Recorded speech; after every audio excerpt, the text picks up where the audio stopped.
So we talk about self-discovery, vision, passion, purpose, profitable association, self-discipline, initiative, priority. There are many, but I think we'll be able to look at few of these today. So when I talk about self-discovery, let me start from self-discovery.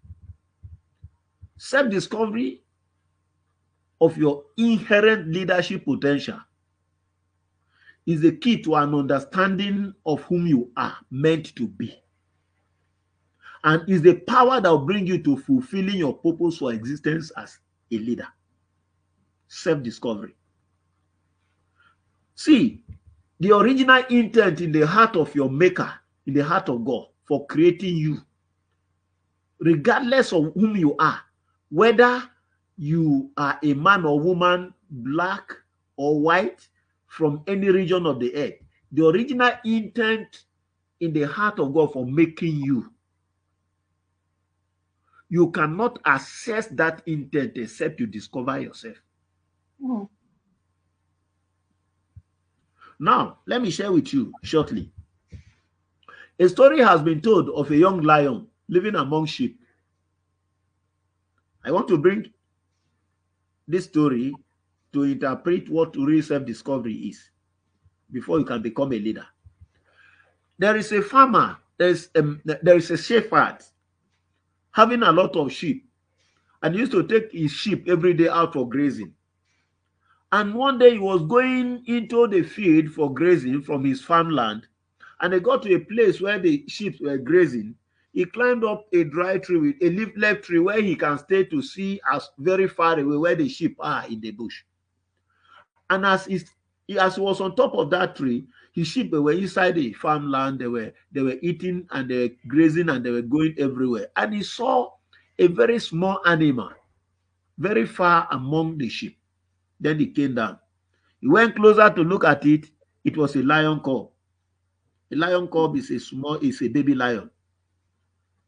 So helpless, very little. It's like the mother has left the baby lion there, and the farmer left also with his sheep. On his return in the evening back to his farmland, the baby lion was still lying there. That lion cub was still lying there helplessly. But every shepherd has a heart of a father, a heart of because you see shepherds sometimes when their animals they are not okay, they carry them on the shoulder, they back them and all that. That mind was in him, and he carried the baby lion so as to help and survive the baby lion. He took the baby lion to his farmland, and he began to feed that baby lion with milk and with water, the same kind of food that he gives to his sheep. And the baby lion was taking meat. He was nourishing the baby lion for milk for about 8 weeks. He was eating the same food with the sheep, and he was growing with the milk. And when the meat started bleating meh, he also bleat meh. Although the original nature of the creature there is a lion, Mm. but it was bleating like a sheep. Who will tell me why it's bleating like a sheep? He was feeding with sheep. He was living in an environment of sheep. Well, the habitat of sheep was its own habitat, and its nature has been changed to be a sheep nature. And the baby lion keep growing in the farmland until it become very strong. And one day the shepherd was going out with his sheep, and the baby lion began to go move with other sheep. They were all living together, eating together, drinking together, and they were moving together. And as they went into the farmland, the shepherd still climbed a leafless tree, and he was watching from afar. And there was a roaring of a heavy noise from the riverside. And all the sheep, they run for safety as they were going to the farmland, and all of them, they were running. But the shepherd, before he came down, he discovered that one of his sheep was taken by a mother lion, very big lion that roars out of the bush. And he discovered that danger has entered this side of this forest. As the sheep were running with the fear of the big beast that was coming out, the lion also was running along with the sheep. They all ran into a safe land, and they all went there. The shepherd waited for a week, and he came out again. And as he was moving towards that side, he climbed up. The baby lion was going to the place where they drink water by the river. And immediately he stepped inside the river. The shadow that he saw that day, he saw the shadow of himself and started running. The lion was not coming, but he grew up as a sheep. But his nature as a lion, his upbringing, everything about him, his picture, his shadow, everything about him was lion, but he was living like a sheep. So as he stepped inside the water, he saw the shadow of himself, and he thought the reflection of his own shadow upon the water brought back the mind of the beast he saw that day. They were all running, and he started running. Other sheep, they were not running. And he came back. Another day came, they went out. And as they were going to drink water, the mother lion appeared that day with a roaring of heavy noise in the forest. And all the sheep, they ran.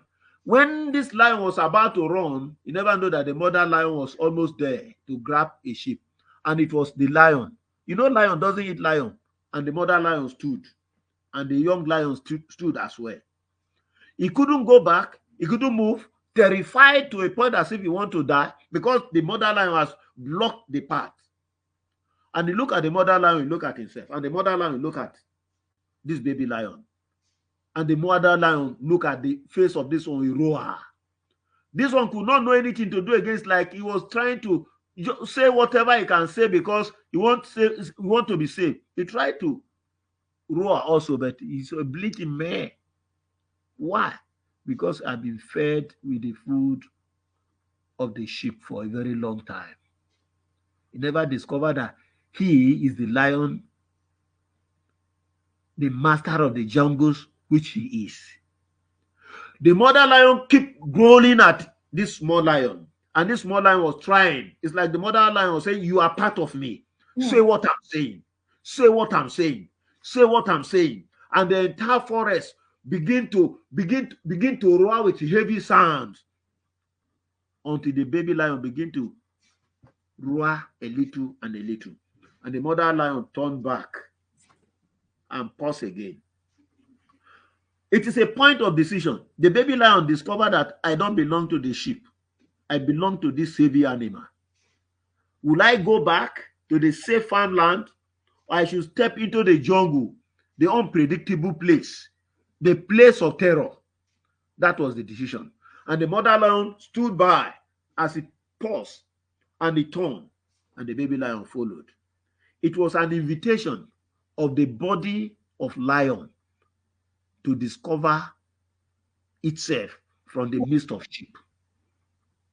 It was a point of decision to turn from the safe farmland where dictates of the irrelevance will control life, and step into a place where passion will make you to find a purpose, not only to live for, but even if it takes dying, you die for it. As I go through the message on that, I discovered that leadership discovery, self-discovery is attached to it. There are many people that are supposed to be leaders, but they've not discovered themselves. That's why Miles Munroe wrote a book on leadership. He said the richest place on the surface of the earth planet is not the gold mine of Ghana, it's not the oil field of Nigeria, it's not the best place we thought, but the graveyard. Because in the graveyard is so many books that are not written, with so many songs that are not sung, with so many leaders that are supposed to turn country around, but they were buried. They've not discovered themselves. They've never caught up with the fire of passion. They've not stepped out. They've not tried whatever they want to try. They were there. Those things that were inside of them until they died. So self-discovery is the first key to leadership with testimony. It's the first key to leadership with victory. It's the first key to leadership with success. Just the way that this baby lion discovered itself. Wherever we are in life, we can take a step to discover ourselves. Until we discover ourselves, we cannot take the first step into leadership challenges. Until self is discovered. Self-discovery is number one. We are created with a lot of packages for God. Until we discover what God has put in us, we will not be able to become what God wants us to be. So we must aim at whatever we can do to discover ourselves. We must do all that is necessary. We must activate the God in us. We must empower ourselves in all the ways we need to be empowered so as to discover ourselves and become what God wants us to be. That is for self-discovery. We talk about self-discovery.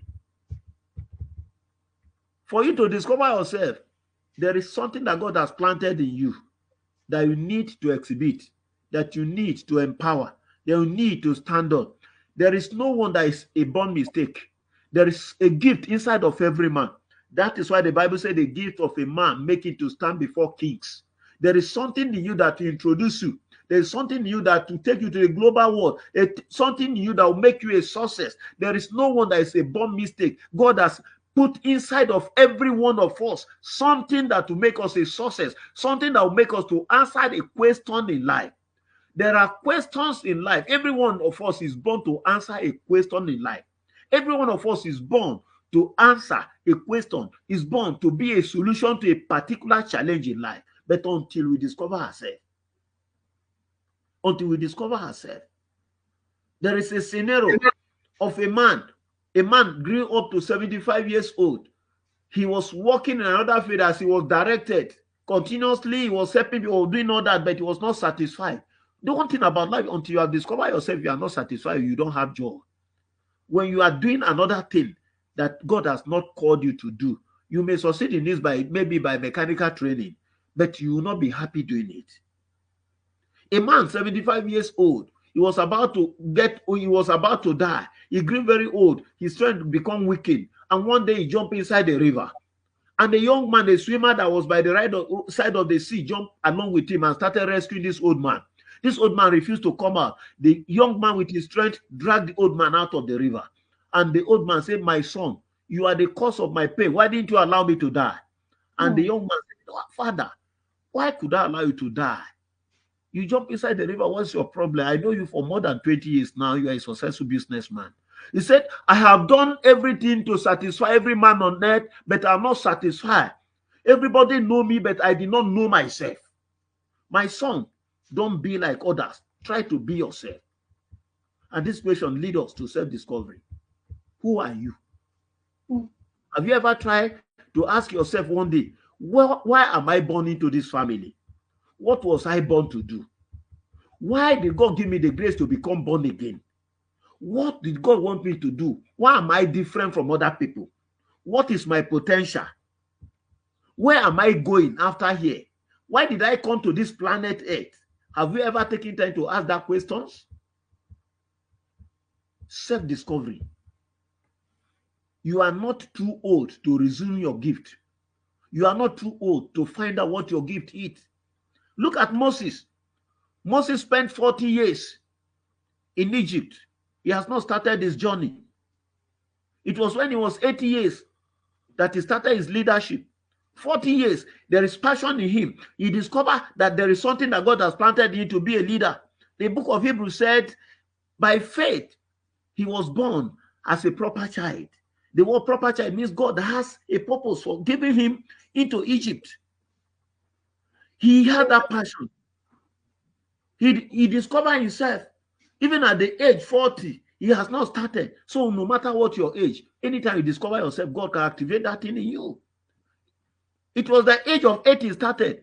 At age 40, he was too young. He had the passion. He wanted to go. But even every leader must be trained before they go. Until you are trained, you will misbehave. Moses at the age of 40 had that passion. The body was so much in him. He went into the field. He saw the Egyptians dealing with the Hebrews. He took his rod and killed an Egyptian. He thought he can kill by power. He thought he can kill. As far as Moses is concerned, the book of Acts of Apostles chapter 7 says he was educated. He was educated in all the science of Egypt. He was the best educated person. You could imagine a son of the king. As far as Moses is concerned, he has power in the palace, political power. Moses, as at that age, if he called the cook of the palace that day and said, "Today I'm not hungry to eat anything, it's only the liver of a cow," they will kill a cow because of only Moses to trace where the liver is. He has power. But because he was not trained, a small boy asking, who made you a judge and a leader over us? Moses did not have answer to it because he was not trained. Until you are trained, don't be in a haste. If you discover the leadership in you, submit yourself to be developed. Because if you are not developed, you cannot go far. Moses listened to the question, who made you a judge and a leader? If that small boy would have asked him, what made you? Moses will say, I have certificate. I have power from the, I am qualified. I am the most qualified person. But the question is who? Every leader is made by somebody. Every leader is made by God. Every leader is trained by somebody. That is when I see in Africa, many pastors, when you ask them, who is your mentor? They don't have mentor. Well, let us watch how far you go. So, you discover yourself. You program yourself. You discover your talent. You resume your talent. The gate of a man determines his ability. The discovery of a man determines the capacity of the fulfillment in ministry. Until you discover yourself, existence has no meaning. Existence has no meaning. I talk about self-discovery. I talk about vision. As those things that we need to find, the trait we need to see in the leader.